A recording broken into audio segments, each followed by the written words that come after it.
Let's have a conversation. What's up, y'all? Let's have a conversation. This is probably going to be a pretty quick one, as I was already on here a couple of times today. I was on here first thing in the morning. I was on here about 5 p.m. my time or so, and now I'm on here at 10:45 after a crazy episode of Challenge USA, by the way.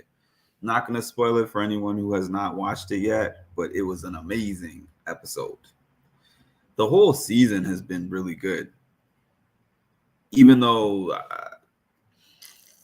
I feel bad for all my vets that they started with such a disadvantage.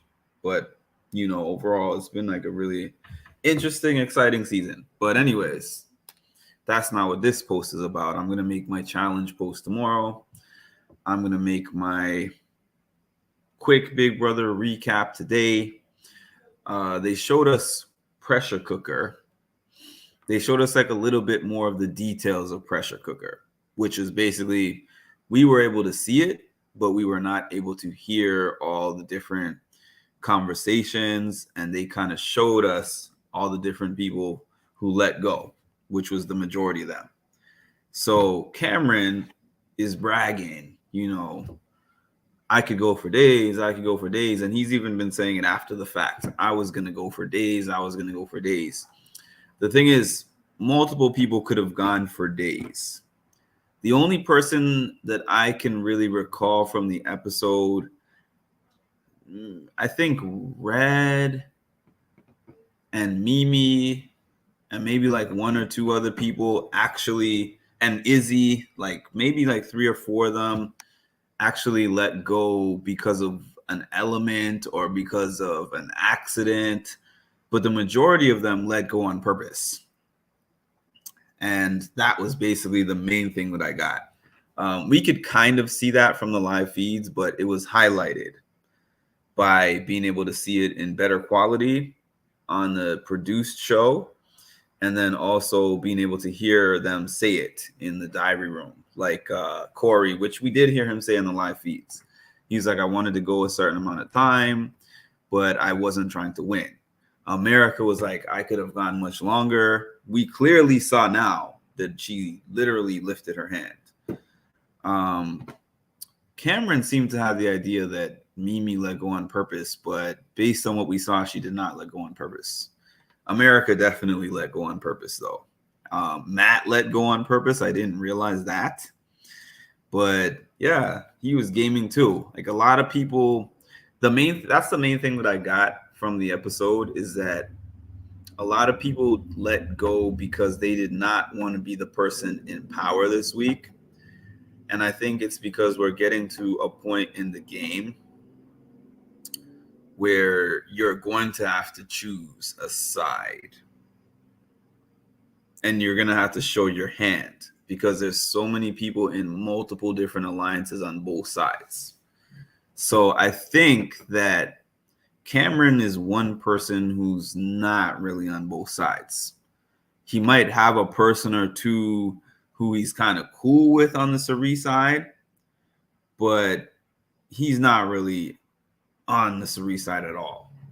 He's on an island, really. So I think him and Red probably had the most motivation for winning.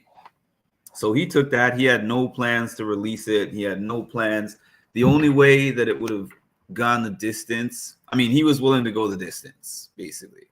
Who knows who would have won if it had gone the distance, but he was willing to go the distance. I think that was the key to it.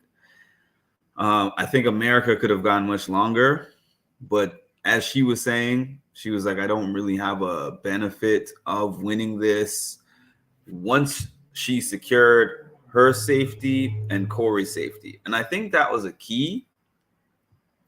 The fact that what we saw on the episode was that she only asked for Corey shows that Corey is actually her priority over Jag, because I was wondering about that a little bit with her crying about Jag and, with her making that final 2 with Jag before she made the final 2 with Corey. I was not quite sure where her loyalty and where her allegiance was.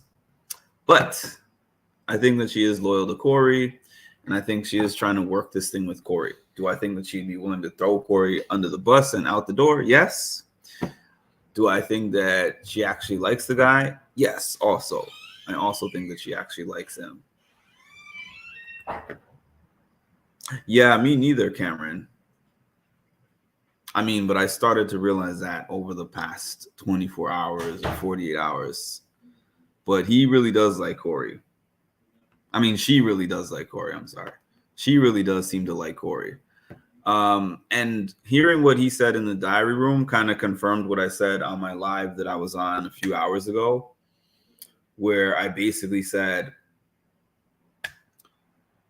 I think Corey thought that he wasn't somebody who she would like.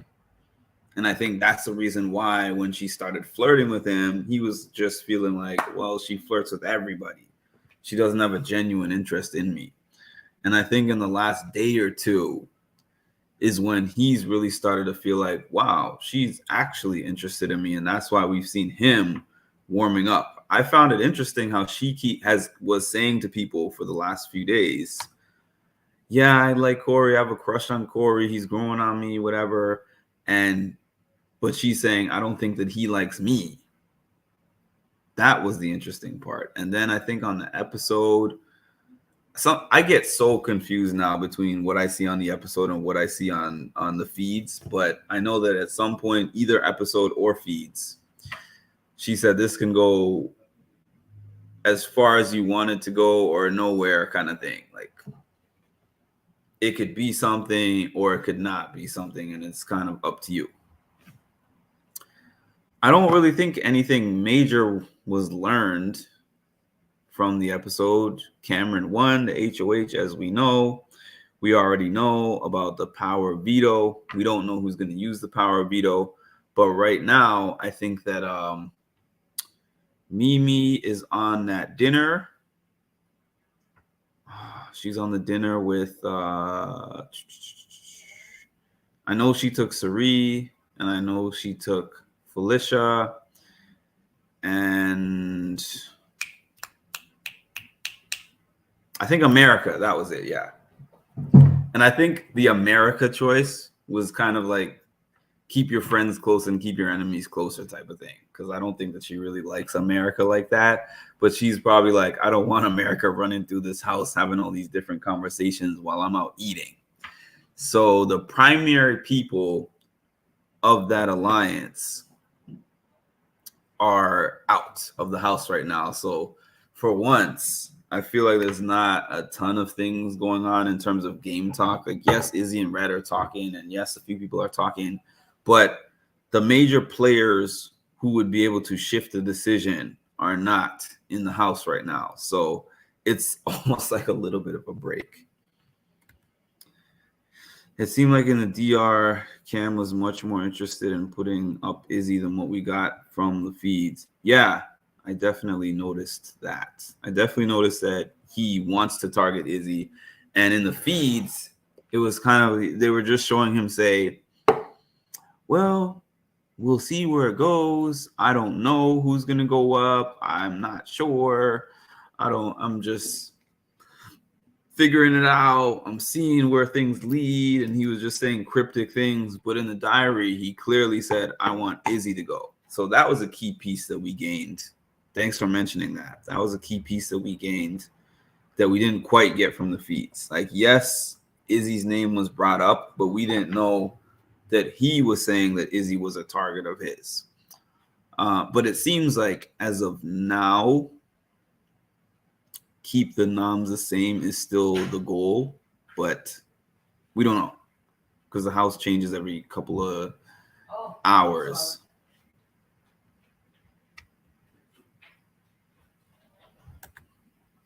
Yeah, what did y'all think of the episode?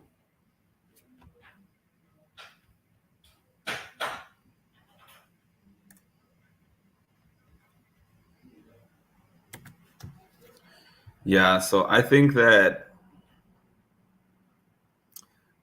when they come back tonight, as far as what Izzy said, recently, Izzy said that there's an agreement. Yeah, the show is nothing like the feeds. I think Izzy said that there's an agreement between the ladies who are out on the dinner that they're not going to talk game. Is that alleged agreement going to be honored? I feel I have a hard time believing that they will not talk any game on this dinner. I have a hard time believing that, but that's what they claimed. But all I know is like the split up is between the major players. So even if game is talked there, and even if game is talked in the house, the major core groups. Hey, Debbie. Nice to see you. I thought the episode was good. The DR session showed us that Cirie was interested in keeping the Real Alliance as her one, but she is now adapted from moving away from it. They highlighted how many they highlighted also that she has her hand in every pot. We all see that from the feeds, but the episode really highlighted that. She's like, I'm good on both sides. And then we see on the feeds, we've been seeing on the feeds, Red and what's it called? Cam are actually crazy enough to be like, we have Cirie in our back pocket. If y'all are not targeting Cirie right now, she has you in her back pocket. So clearly they're not fans of Survivor, and they haven't seen any of her shows. That's what Izzy wants that's what Izzy wants for them to not talk, but they're definitely going to talk. Yeah, I agree. And I definitely agree about that, about Red and Cam. Hey, Rory. If you watched the live feeds, you didn't really miss too much. Just those key parts that Justin just mentioned, which is that it showed that Cam said that he wanted to take Izzy out of the game. And also it showed us that Cirie was willing to go any way with the alliances. The thing that I mentioned at the beginning of this live was that it showed us that the majority of the cast of the house guests threw the pressure cooker challenge. The majority of them threw the pressure cooker challenge. Strangely, it didn't really show that what's her name, Cirie, threw it. I still kind of feel like she threw it, but she was like, "Oh, I adjusted my sleeve, and I guess my hand came off the button." And I'm like, I don't know what all that. Because this is the thing that what I just realized and thought about? Before either Cirie or Jared let go of the button, it showed them whispering a lot. It showed Jared in Cirie's ear for a good while before either of them let go. So I think they tried to make it look like they didn't throw it together, but they definitely threw it from what I saw. As far as I know, I don't think that she knows. As far as I have seen so far, unless they have cut it out of the live feeds, I have not seen anything about Blue telling anybody about what Jared said thus far. Now, this could change. This could definitely change. Yeah, we didn't get any of that whispering. So, yeah, it's not something they wanted us to see for some reason. Maybe they were trying to make it look like more people tried than what actually did. But I remember we were sitting here watching, and it showed a lot of talking going on. And they didn't even show the talking that they did after they both got out. So I think they're trying to keep some parts of this. The people who only watch the show get so much less. They get so much less than us.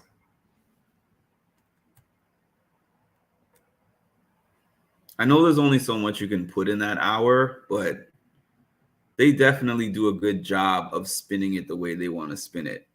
Honestly, I don't care as long as Sari makes it far. I think without her or Jared being in this house, yeah, it would take a lot of intrigue. As much as people complain and say, "Oh, it's not fair having a mother and son in the house," blah blah blah. We all got way more excited when we saw Sari on episode 1 pouring that glass of whatever champagne, and she's like, "I'm the next house guest." Everybody was excited. You don't even have to be a fan of hers to be excited about that. What was the other thing I was gonna say? There's something else that I was gonna say that just slipped my mind.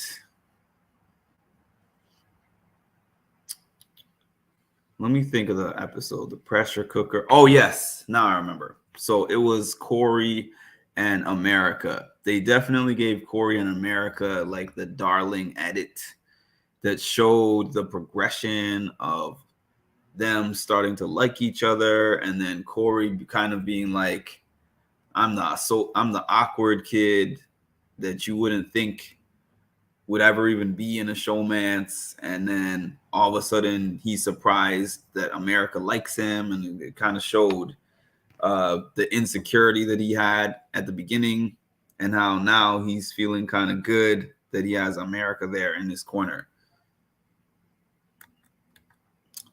We got to learn. Oh yeah, also I heard them say that though. I actually heard them say that on the live feeds. I definitely heard them say that on the live feeds. But yeah, they called themselves the Chillers, which is funny. Red, I don't know. Like Red is kind of in a interesting place. He's telling Sari that he'd be willing to go up as a pawn. He's telling Cam, him and Cam are like, we both have great relationships with Sari. So if we need her for something, like she's gonna be there. They don't realize. I think that's the thing that people who haven't actually watched her seasons of the shows that she's been on don't realize. Usually everybody is expendable. Now, oh, that was one other thing, Justin, actually, that I remember from the show that was maybe slightly surprising, was that she said, I don't want to lose Jared and I don't want to lose Izzy. She didn't say it like, because this is the diary room, she can say whatever. She didn't say it like losing Izzy would be detrimental to my game because she might tell my secret. She just said, I don't want to lose Izzy in the game. So I think that I feel like Izzy, even though it was a forced partnership, I think that she kind of feels like she wants to ride this Izzy thing into jury. I know Jared wants to get her out before jury, but I think that Sari actually wants to get her into jury because we've heard her talk about the potential of Izzy spilling the beans. And I think she kind of feels like I'll have a strong selling point if I get that far with her and I still have Jared in there with me. So it's interesting, it's risky, but I don't think that Izzy would try to cut Sari until they got closer to the finish line. I really don't. I think that Izzy just genuinely likes Sari. She's a huge fan of hers. She's having such a great time working with her. She's emotionally invested into Sari at this point. Very emotionally invested. Yeah, the thing that Izzy provides, that I'm seeing that Izzy provides for Sari, is that Izzy and Jared both, I mean, I know Jared, all the stuff that happened today with Blue and everything, but the thing with Izzy, especially Izzy more than Jared, is that when they both have an idea, when Sari and Izzy and maybe even Felicia sometimes are in the room and they're discussing things, I wonder what this person thinks about this, or I wonder about this person thinks about that, or I have a theory about this or that. Izzy is the first one to get up and be like, well, I'm going to go to the room and talk to that person. So Izzy is intel for her. So because of Izzy, she could just sit and lay back. Izzy will run over to Red, or Izzy will run over to Corey, have the conversation with Corey, and she'll come back to Cirie. I talked to Corey. I asked him this question. He answered it this way. And it seems like she's very honest with Cirie. Because of anyone, I haven't seen Izzy actually lie to Cirie. I mean, I know we don't see everything 24/7, but when she goes to a room and talks to somebody, comes back and brings it to Izzy and describes it, it's usually pretty accurate. And even the parts that are not accurate, I think that it's not like it's lies. It's just that she describes it in the way that she remembers it. So it might be slightly like skewed by her perception of the conversation, but it's not like she's intentionally like, I am deceiving this woman. I have not seen that yet. Izzy isn't playing a self-interested game. She is playing for Cirie at this point. Yeah, because the game that she's playing is actually probably benefiting Cirie more than it's benefiting herself. I mean, it's benefiting her too in a way, but I think it's benefiting Cirie more than it's benefiting her. As of how tomorrow is going to go, tomorrow is going to be the power veto ceremony, and it's going to be the power veto selections. So tomorrow morning is probably going to be fast and furious. Hey, what's up, Candle? Welcome back. Tomorrow morning is probably going to be fast and furious. They're probably going to be having a million conversations. They're going to be trying to. What's most interesting to me tonight, though, is to watch whatever happens with Jared and Blue, because I was watching their conversation in the bedroom before the live feeds cut off of them, and I could tell that Jared had a different energy to him, knowing that his side wanted to vote her out. And she kept talking about, next week we're going to do this, like next week we're going to do that, next week. And then after that part, they started talking about outside of the house. He was like, if we happen to separate, if you go out or I go out or whatever before jury and one of us goes home, what's going to happen with us? And then he was talking about really he keeps calling her, what is that term? My person. He keeps saying, I have my person outside of the house. I find that really weird, actually, that person thing, because they're clearly with other person. They're clearly with other person on camera. Hey, Retro. Hey, MILF Man. Let me see. It feels like the whole house is playing for Cirie. I think Corey will eventually take Cirie out, maybe in the final 3. Corey would love that. But I don't think he would try to even take her to final 3. I think he'd probably try to take her out at like 5 or 6, ideally. I think that's what Corey would want. I think he wants to be in with her up until jury, but I think you'd want her as one of the first jurors, honestly. What's up, Nat? Yes, everybody like the video. I'm probably going to be on here another 10 minutes or so. It's been a busy weekend. We've gotten in a lot of lives, and a lot of things have happened, especially yesterday and the day before. Not so much between the last time I was on and now, but that's okay because it gives me a little bit of a chance to have a break. Like Lisa said, definitely like the video.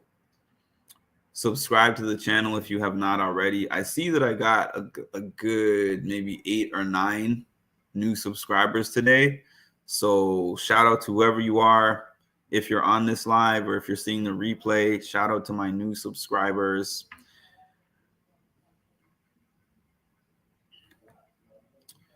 Thank you, Retro.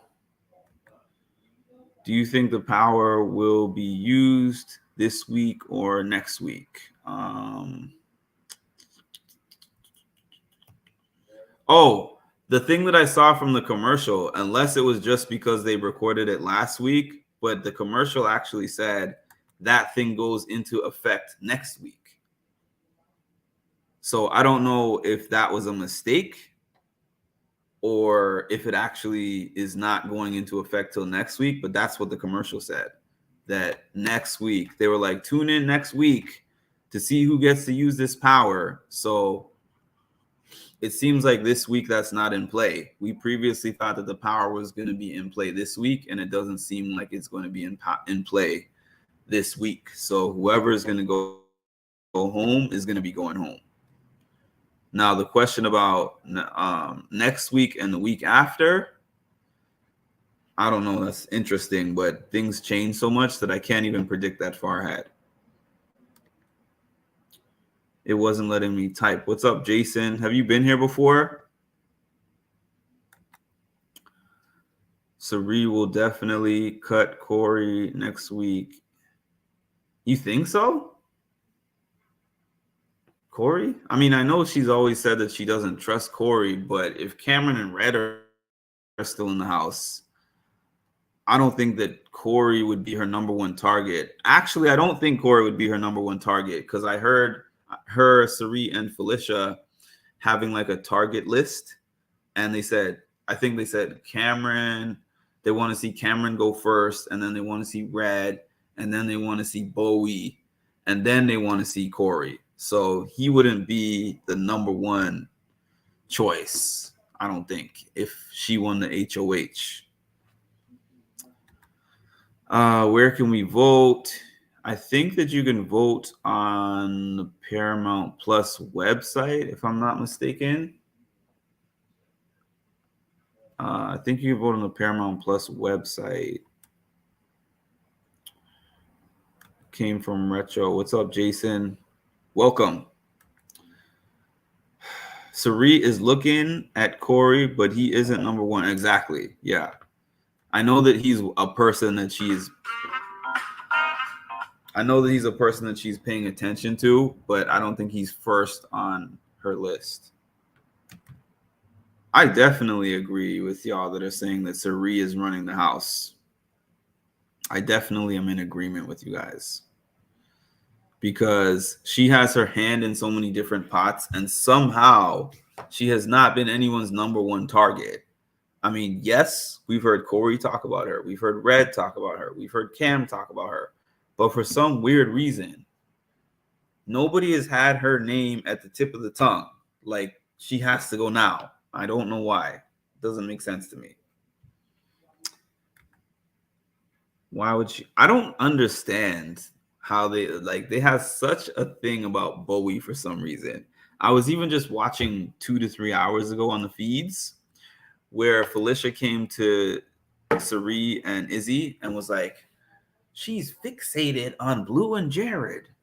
She said, we were outside and I was asking about, I said something about Jared and she was like, Blue is not going to be far behind. Like, Blue is attached at the hip or whatever she said, just basically alluding to Bowie consistently asking her about Blue and Jared. And she was like, why do you care so much about Blue and Jared, but you didn't care about Matt and Riley like that, and you don't care about Corey and America like that? Why do you specifically just only care about Blue and Jared? I don't know. Like, they had this weird the way that they are about Blue and Jared, I mean, the way that they are about Bowie almost reminds me of how season 16 was about Donnie, where it's like, we swear he can't just be this nice guy that doesn't have an agenda. Like, he has some special thing going on and he has a secret profession and we can't trust the guy, you know, like that's, I don't really understand the whole we don't like Bowie thing, like the Bowie hate train. I don't understand that whatsoever. I think she's just like genuinely nice and happy to be there and hasn't picked a side. That's it. I don't think she's even sneaky like America. Like America is lying to people every second. But I feel like Bowie is just I haven't picked a side and I like everybody and I'm happy to be here. Oh, I didn't even read this comment. I'm sorry. Everyone thinks they have Cerie, so she is very insulated right now. Only a few people truly know of her power, and they still aren't going for her right now. And the funny thing is, I feel like the people who are most aware of her power are on her team. I think that Izzy and Felicia are very aware of Cerie. And they have plans for if they get to a certain point with her. That's just my opinion. Because they're both super fans. They both know who she is, and they both know what she's capable of. It's her accent. It's like high school. Bowie thinks she's slick going back and forth with the groups.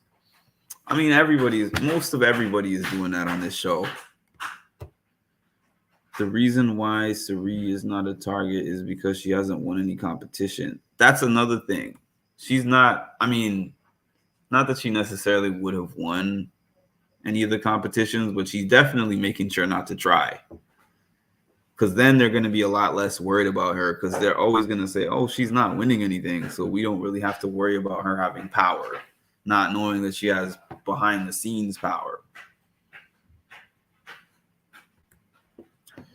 She will become a target once she wins a competition.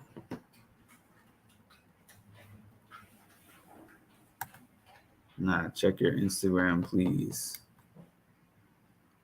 Absolutely. I think that she won't try to win a competition until she gets to jury, if she gets that far. I think that that's when she might try to put some competitions under her belt, or if she's on the block, obviously she's going to gun for winning the power veto. But I don't think that she has big plans to try to get an HOH anytime soon. I think Matt is doing a pretty good job. I think Matt is playing like a really sneaky game. Like I complimented Matt yesterday, I think, when I realized that Matt, everybody thinks that they have Matt. In the same way that everyone thinks they have Cerie, everybody thinks they have Matt. But I learned for the first time that Matt is leaning towards the Cerie side and nobody really knows it. So Matt has some game in him that people don't really realize. If Jared is on the block, she will definitely see her competitor side.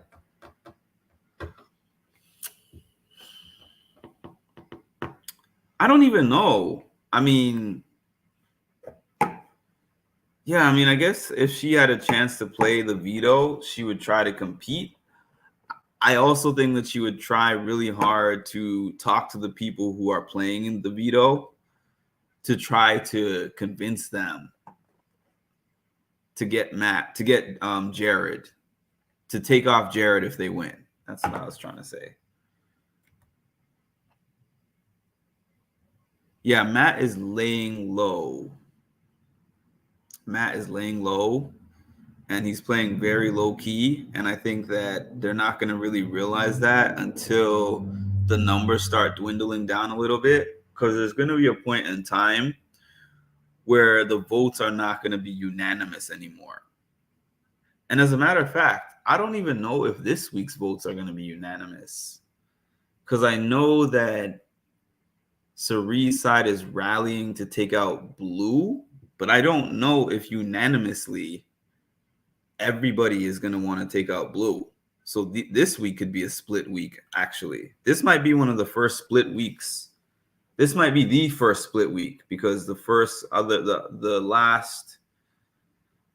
last 3 votes were unanimous, right? Kirsten was unanimous, Riley was unanimous, and Heisem was unanimous. So I think this might be the first week where it's not unanimous. Jared needs to go because she's putting her mom's game in danger. It's already in danger. That's the other thing. Blue and what Blue is gonna do is a wild card.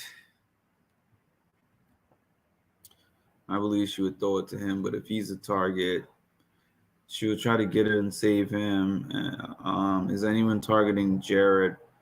Nobody is. Jared's not at the top of anyone's list, but Cam has definitely thrown his name out there a lot.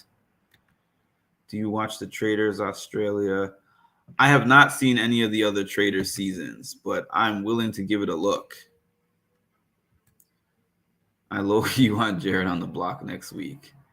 I'm always rooting for the most entertaining outcome of this season. I don't have a clear person that I'm rooting for Sari, but outside of her, I don't have like a clear person that I'm like, I definitely want this person to be in here. So I'm always going for the most entertainment. And I would love to see a week where either Izzy and Sari or Izzy and Jared end up on the block next to each other just to see how they would pitch against each other. If they would be like, we're going to do this thing fair and we're just going to try to win the POV and get one of us down so we could both potentially stay in the house. Or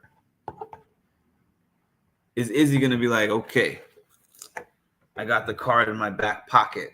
Bang. If I was Blue right now, that's what I would be using right now. I'd be using the mother-son card if I was Blue. I would definitely be using that card.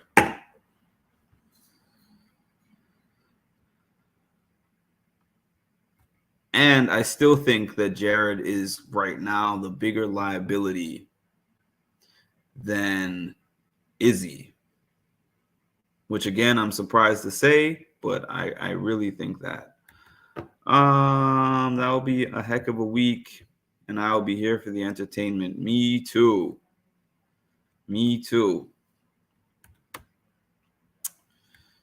Anyways, y'all, it's been a really entertaining weekend. I'm definitely appreciative of everybody who has been jumping on these lives, supporting me, joining me on the lives, and I'm getting ready to go. Appreciate each and every one of you. Please make sure to like the video, comment on it, help boost me in the algorithms, hit the notification bell. I'm definitely going to be back here at some point tomorrow.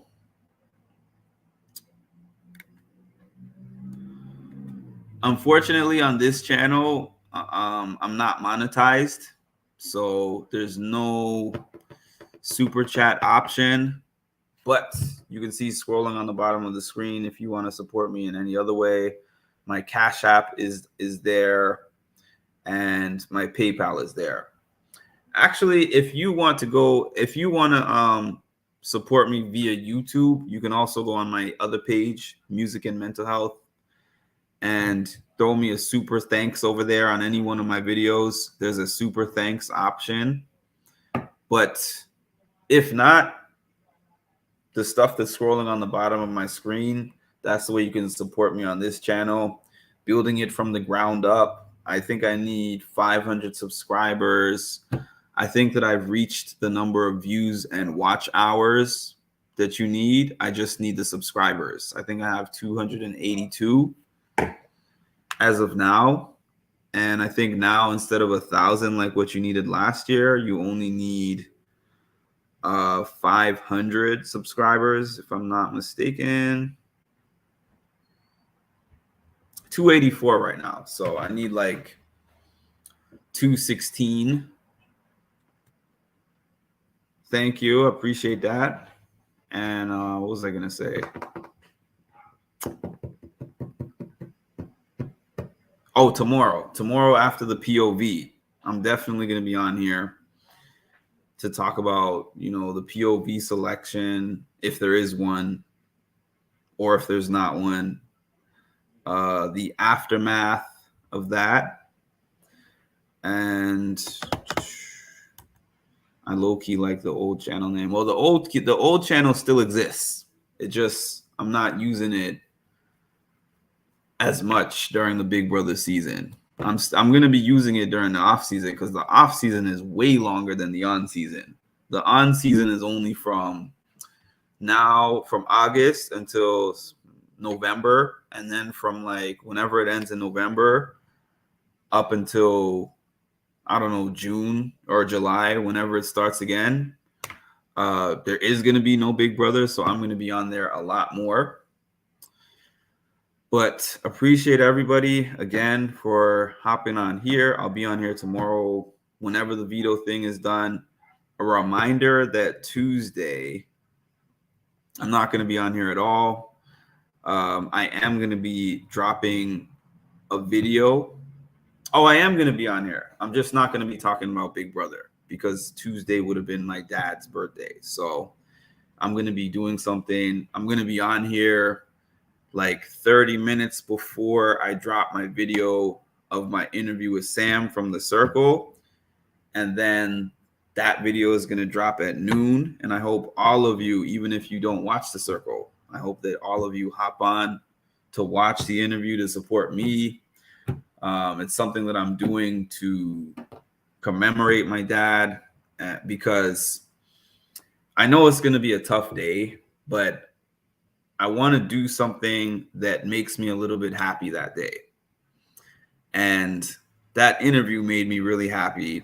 So I want to share it with everybody so I can have some laughs and so that I can enjoy something, because my family and I are going to be doing other things, later in the day. But that's what I'm going to be doing at noon Eastern time.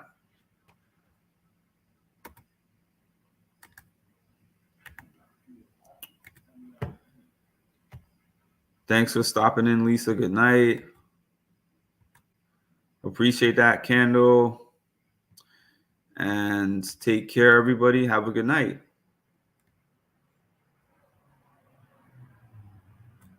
So you literally were one of my very first followers. And then when you followed me and I, followed back, I was like, this dude is cool. Like, if they say talk to your manager, you just say, you know what, talk to the hand. You don't need to be on my podcast.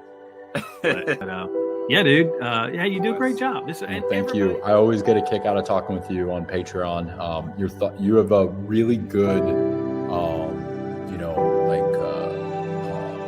view on it. That wasn't planned. You know what? But I like this Canadian. Well, this one. Well, thank you.